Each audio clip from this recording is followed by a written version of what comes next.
Have you ever wondered how the Amish managed to grow such abundant, healthy produce without all the modern gadgets and chemicals?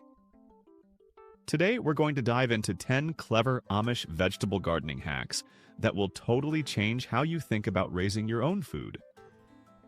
From building ultra-fertile soil to ingenious ways of preserving your harvest, these tips will help you get bigger yields and tastier crops, no matter if you garden on a sprawling farm or a small urban lot. Number 1. Handmade garden tools.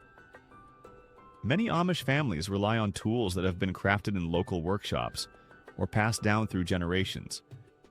Because these implements are custom-built, they're easier to maintain and can be adapted for specific tasks. Some gardeners fashion their own weed pullers out of scrap metal, cutting and shaping the blade to reach tight spaces between vegetable rows. Others use wooden-handled hoes with extra long handles for better leverage, preventing strain on the back. If a tool's edge dulls, they'll sharpen it with a whetstone kept near the barn door, ensuring equipment is always ready for action. This hands-on approach eliminates the need to constantly buy replacements, and you get a tool perfectly suited to your particular style of gardening. Some workshops even experiment with lightweight metals for rakes or spades, aiming to reduce fatigue for extended daily use. By focusing on functionality, Amish gardeners minimize clutter, invest in quality materials, and keep everything in good repair, so each tool lasts longer than its store-bought counterpart. Number 2. Family labor circles. A standout feature of Amish gardening is the communal aspect, especially at peak times like planting or harvesting. Instead of tackling the entire garden alone, individuals form family labor circles, sharing the workload. One evening might be dedicated to transplanting cabbage seedlings at your place, while the next evening, everyone shifts to a relative's plot for weeding or thinning. This rotating schedule not only speeds up tasks, but also fosters knowledge sharing. If an older aunt notices your carrot rows are too tightly spaced, she might show you a simpler way to thin them. Younger folks learn by doing, picking up nuances about spacing, watering, and timing, without needing formal instructions. Each family brings its own tested methods, and over time these tips circulate throughout the community. It's a practical system for large gardens, but it also works wonders in smaller plots, where many hands make light work. Every participant benefits from consistent, encouraging help, and the sense of shared accomplishment builds unity. This approach reduces burnout, keeps morale high, and ensures no garden gets neglected during busy seasons. Number 3. Draft animal tilling. Large machinery isn't always the norm for Amish gardeners, but horses or mules play a big role in prepping bigger plots for vegetables. After the ground has softened in spring, a horse-drawn plow cuts neatly through the soil. This gentler method avoids the deep compaction that heavy tractors often cause. It also lets the driver be more attuned to variations in soil moisture. If an area is too wet, they'll skip it to prevent damaging the structure. The animals themselves also enrich the cycle, contributing manure that's valuable for later fertilization. By working at a slower pace, the gardener can spot potential issues like drainage problems or rocky patches and address them on the spot. This synergy between animal and farmer goes beyond tilling. Once the main plow pass is done, lighter horse-drawn equipment is used for making seed furrows or hilling potatoes. The continuous use of living power reduces reliance on gasoline and heavy-tech repairs, which aligns well with the Amish principle of sustainability. For smaller vegetable beds, some families switch to hand tools, but the concept remains: gentle tilling, minimal soil disruption, and close observation to maintain the land's long-term productivity. Number 4. Hotbeds for early starts. While cold frames and greenhouses have gained popularity, Amish gardeners have long relied on hotbeds to give seedlings a head start in chilly climates. A hotbed typically involves a trench or raised box layered with fresh manure at the bottom. As the manure decomposes, it generates heat, warming the soil from below. Gardeners then place a layer of straw or leaves on top of the manure, followed by a layer of good soil. A glass or wooden cover keeps out the cold, creating a warm microclimate for seeds to germinate earlier than they would outdoors. This technique is especially useful for heat-loving vegetables like peppers and tomatoes. Once outside temperatures stabilize, the young plants, now bigger and stronger, are transplanted into the main garden. It's a clever hack that harnesses nature's own composting process to maintain the perfect temperature. Amish families often adjust the amount of fresh manure based on the expected weather. The colder the spring, the thicker the layer. Ventilation is crucial, so they crack the cover open on warmer days to prevent overheating. Though slightly labor-intensive, a well-managed hotbed can extend the growing season by several weeks, ensuring robust transplants that can handle variable spring temperatures. Number 5. Designing permanent garden paths. Many Amish gardens feature clearly defined paths that remain in the same place year after year. Instead of walking all over the planted area and compacting the soil, they keep foot traffic confined to these paths, some lined with straw or wood chips. By limiting where people step, soil structure is preserved and roots can more easily stretch out in the untrampled beds. Permanent pathways also make weeding and harvesting more efficient. You always know where to walk and can quickly spot any unwanted sprouts creeping into the path. Some families add simple edging, like wooden boards or flat stones, to separate the walkway from the planting area. This neat division reduces confusion, especially for children learning garden maintenance. It's a small detail, but has a big impact on productivity and plant health over time. With the beds left untouched by shoes or carts, worms and beneficial microbes do their work undisturbed, creating a fertile environment that yields higher quality vegetables. Number 6. Efficient succession planting. Rather than planting all crops at once, Amish gardeners often use rolling intervals, known as succession planting. They might sow rows of lettuce or spinach in 2-week increments, ensuring a steady supply of fresh greens, rather than a huge glut at one time. After one batch of quick-growing radishes is harvested, a second wave of seeds might go in the same spot, taking advantage of the still rich soil and residual moisture.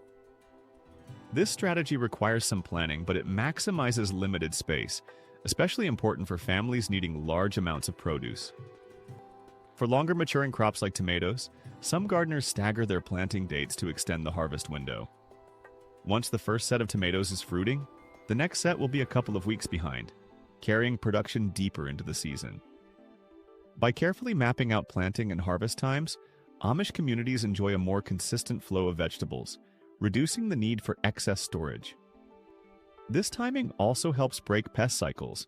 Bugs that zero in on a single flush of a crop find less to feed on when the planting is spread over multiple stages.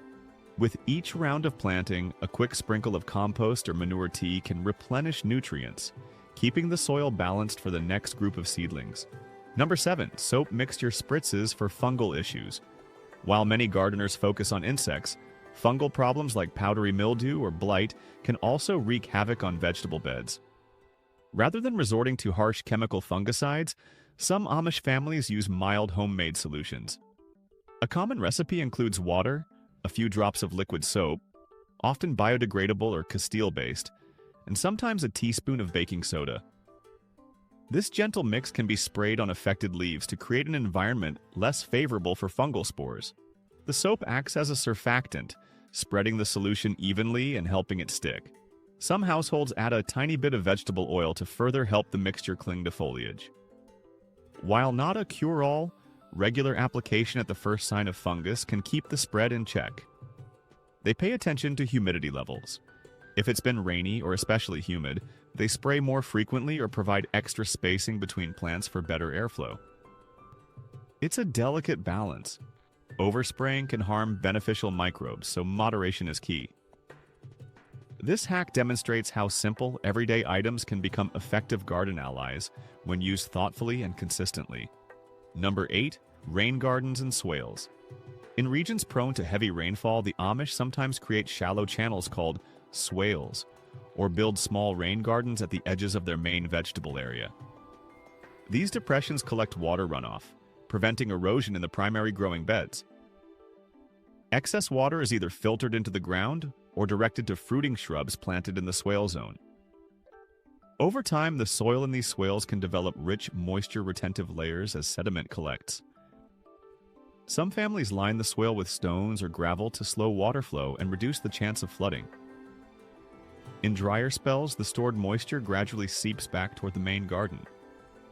This method relies on careful observation of the land's contours, Rather than fighting water flow, they guide it into beneficial places, turning what could be a problem, too much water, into an asset for the surrounding crops. By integrating fruit trees or berry bushes along swales, they extend the usefulness of that space, creating little microclimates where multiple plants benefit from the extra moisture. Number 9. Teaching children early skills. In many Amish households, children begin helping in the garden as soon as they can handle simple tasks. They might start by watering rows with a small can or picking up pebbles to clear a path. As they get older, they learn more involved skills like hoeing weeds, thinning seedlings, or spotting pests. This early immersion creates a deep understanding of plant life cycles and soil health. It also instills patience. Children learn firsthand that a seed planted in spring won't bear fruit until weeks or months later.